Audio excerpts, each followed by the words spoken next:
Capítulo 20. Em que ano estamos? Estamos mecanizados.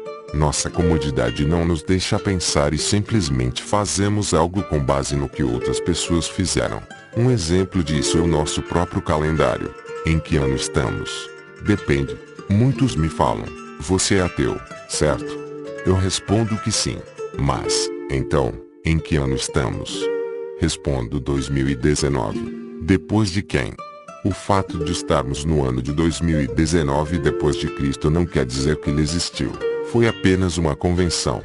Quando visito Roma ou Grécia, gosto de passar em museus e ir atrás de algo interessante. A história do calendário. O calendário que temos, antes de mais nada, é o resultado científico, eu disse científico e não religioso, da forma de calcularmos quanto tempo a Terra leva para completar uma rotação em torno do Sol. Dias e meses são baseados em forças gravitacionais do planeta, luas, estações e, assim, fundamentados na realidade. Já a contagem dos anos é um balaio de gatos, que foi sendo adotado por diferentes culturas.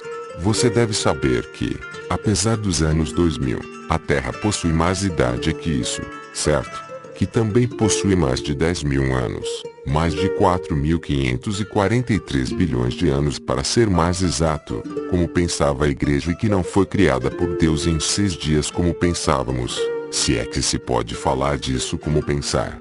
O homem de Neandertal já usava o calendário lunar, segundo evidências pré-históricas. Os egípcios, por exemplo, foram um dos primeiros povos a ter um calendário oficial, cerca de 11.000 anos antes de Cristo. Várias civilizações buscaram o ano 1, todas ligaram essa data a um evento importante, seja ele real ou fictício. Os gregos foram os primeiros a datar o ano 1, sendo a data importante escolhida por eles a da realização dos primeiros Jogos Olímpicos, o que seria o nosso 776 a.C. Consequentemente, os romanos não poderiam ficar para trás. O evento que escolheram foi a data de fundação da cidade de Roma. No calendário atual, equivale a 753 a.C. Os sistemas greco e romano eram os dominantes, mas outras culturas tinham seu próprio calendário, como o Império Bizantino, ano 1 adotado como 5.509 graus Celsius. Mas um monge chamado Dionísio Exíguo surgiu em cena e mudou o futuro da civilização. Seguindo a linha de ter o ano 1 como alguma data importante, ele usou a história ou lenda de Jesus Cristo. Ele fez seus cálculos imprecisos para ditar quando Jesus nasceu e denominou a data de Anno Domini, que se traduz para o ano do Nosso Senhor. Além disso, ele foi responsável por importantes traduções do grego para o latino, como os concílios de Niceia. Constantinopla era membro da Cúria Vaticana, órgão responsável pela administração da Igreja. Ele era capacitado e influente. A data estava não muito 100%, pois o Evangelho de Mateus afirma que Jesus nasceu no tempo de Herodes, que morreu em 4 a.C. Então, o nascimento de Jesus deve ter ocorrido antes da data afirmada por Dionísio, ou seja, o ano de 2000, por exemplo. Na realidade, seria 1996 de acordo com a concepção cristã. Para se ter uma ideia de como demorou para nosso novo calendário ser aceito, Portugal só aceitou a receita em 1422. Rússia, por exemplo, abandonou o calendário bizantino apenas no ano de 1700, ou seja, antes de 1700, a Rússia estava em 7209. Lembre-se de que a nossa memória é falha. Mais uma vez recordo a brincadeira do telefone sem fio. Imagine um telefone sem fio ao longo da história.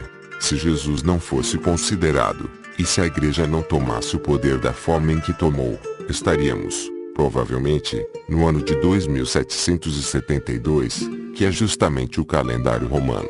Sem Jesus, talvez, o Islã seria dominante no planeta, o que muitos ainda afirmam que será em um futuro próximo. Estaríamos, então, no ano de 1393, pois ele começa no ano de emigração de Maomé, de Meca para Medina, que corresponde, no nosso calendário, ao ano 626, ou seja, o ano 1 seria na realidade, no nosso calendário, o ano 626 depois de Cristo.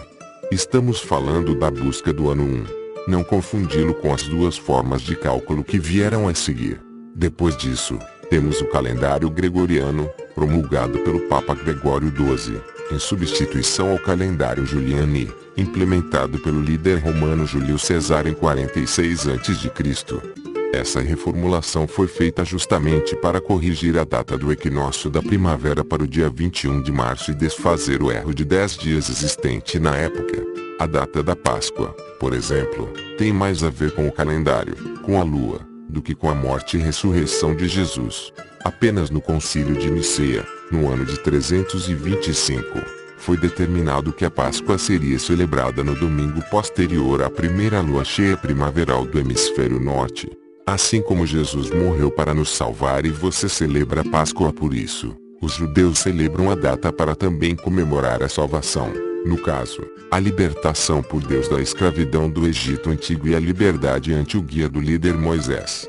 Essa data é tão importante no mundo que, em uma visita que fiz a Chichén Itzá, no México, aprendi que as pessoas se reúnem na pirâmide de Kukulcán, onde o sol cria uma espécie de serpente na sombra do templo incrível.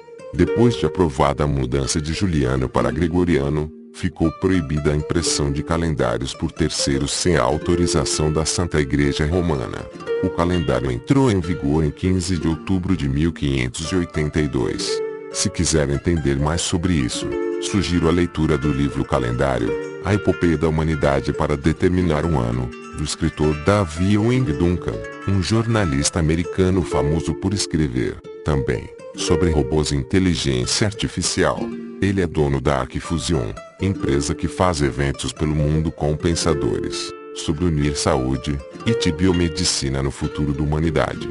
Aliás, em vez de rezar e perder seu tempo com o sermão de padres, é melhor ler um livro, escrito por ele, intitulado Masterminds.